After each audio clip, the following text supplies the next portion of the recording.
Today we're going to look at the subject of pool cars and what a pool car is. The first place we're going to look is in the legislation.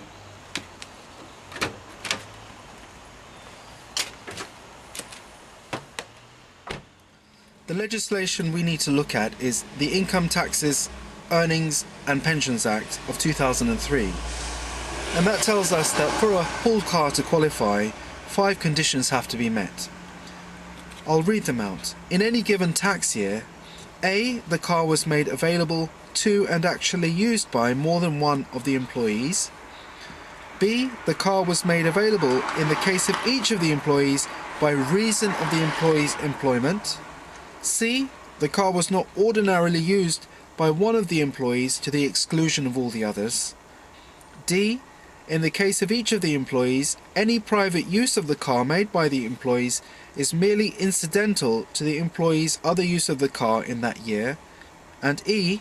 The car was not normally kept overnight on or in the vicinity of any residential premises where any of the employees was residing, except while being kept overnight on a premises occupied by the person making the car available to them.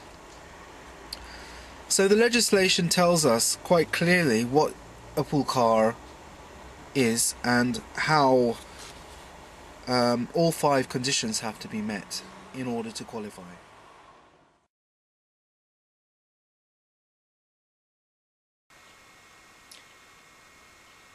Whilst the 5 conditions on what makes a pool car are quite strict, there are some clear advantages of running a pool car and maintaining one. The most notable one would be that an employee would not be subject to tax on a benefit even though they have use of the vehicle for business purposes. Also, the employer will not be subject to Class 1A national insurance contributions.